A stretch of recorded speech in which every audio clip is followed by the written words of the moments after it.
ஓம் சாந்தி.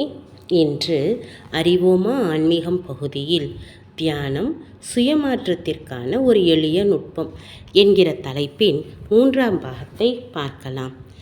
எவருக்கும் எந்த வயதினருக்கும் தேவைப்படுவது தியானம். உலகாய கடமைகளையெல்லாம் முடித்து வயதான பிறகு மட்டுமே தியான பயிற்சி செய்ய வேண்டும் என்பது பலருடைய நம்பிக்கையாக இருக்கிறது. ஆனால் தியானம் எந்த அளவிற்கு வயதானவர்கள் மேலும் பிஸியாக இல்லாதவர்களுக்கு தேவைப்படுகிறதோ அந்த அளவிற்கு இளைஞர்கள் மேலும் பிஸியாக இருப்பவர்களுக்கும் தேவைப்படுகிறது. இது ஏனென்றால் இளையவர்கள் அநேக விதமான பல கடமைகளை செய்வதனால் அவர்களுக்கு அதிகமான மன அழுத்தம் ஏற்படுகிறது.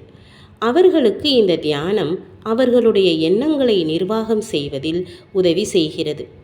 இதனால் அவர்களுடைய ஆரோக்கியம், தனிப்பட்ட உறவுகள், மேலும் வேலை முதலானவை சிறப்பாக இருக்கின்றன. அவை முற்றிலும் வெற்றிகரமாகவும் இருக்கின்றன. படிக்கின்ற இளையவர்களுக்கு இந்த தியானம் மிகவும் பயனுள்ளதாக இருக்கிறது. ஏனென்றால் அவர்களுக்கு கல்வி தொடர்பான மன அழுத்தங்கள் அதிகரித்து கொண்டு இருக்கின்றன. அவர்களுக்கு தங்களை ஒருமுகப்பாடு உடையவர்களாகவும் லேசானவர்களாகவும் வைத்துக்கொள்வதற்கு ஒரு நுட்பம் தேவைப்படுகிறது.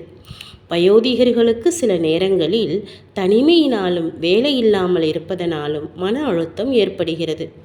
அவர்கள் அதை தியானத்தில் இறைவனுடனான நிறைவான உறவின் மூலம் வெற்றியடைகிறார்கள்.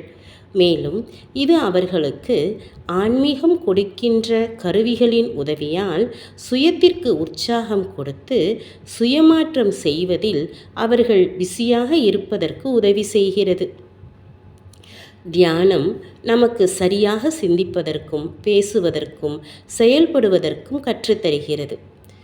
தியானம் உங்களை உலகத்திலிருந்து விலகியவர்களாக, அமைதியானவர்களாக, யதார்த்தமற்றவர்களாக, பற்று இல்லாதவர்களாக ஆக்குகிறது என்று பொதுவாக நம்பப்படுகிறது.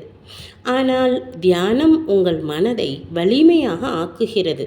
மேலும் நீங்கள் தன்னம்பிக்கை நிறைந்தவர்களாக ஆகுகிறீர்கள். இது மக்களை நேர்மறையாகவும் சுறுசுறுப்பான அணுகுமுறையினாலும் கையாளுவதற்கு உதவி செய்கிறது. அத்துடன் சார்ந்திருப்பவராகவும் கூச்ச சுபாவம் உள்ளவராகவும் ஆக்குவதற்கு பதிலாக கொடுக்கும் மனோபாவத்தை வளர்க்கிறது. நீங்கள் சிந்திக்கும் ஒவ்வொரு விஷயமும், நீங்கள் பேசும் ஒவ்வொரு வார்த்தையும், உங்களுடைய ஒவ்வொரு செயலும் தனிச்சிறப்பு வாய்ந்ததாக ஆகுகிறது.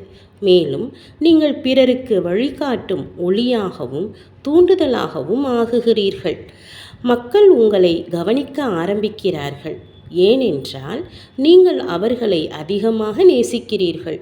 மேலும் அவர்களுக்கு மதிப்பளிக்கிறீர்கள். தியானத்தில் நீங்கள் இறைவனுடன் அனுபவம் செய்தவற்றை அவர்களிடம் பகிர்கிறீர்கள். தியானம் உங்களுக்குள்ளே வாழ்க்கையை மிகவும் சரியாகவும் மிகுந்த அழகான வழியிலும் வாழ்வதற்கு தேவையான பண்புகளையும் சக்திகளையும் நிறைக்கிறது. மேலும் தெய்வீகம் நிறைந்த சரியான பழக்க வழக்கங்கள் உங்களை மிகவும் கண்ணியமாக ஆக்குகின்றன. நீங்கள் அனைவர் மீதும் சுலபமாகவும் இயல்பாகவும் நன்மையை பொழிகிறீர்கள். ஓம் சாந்தி.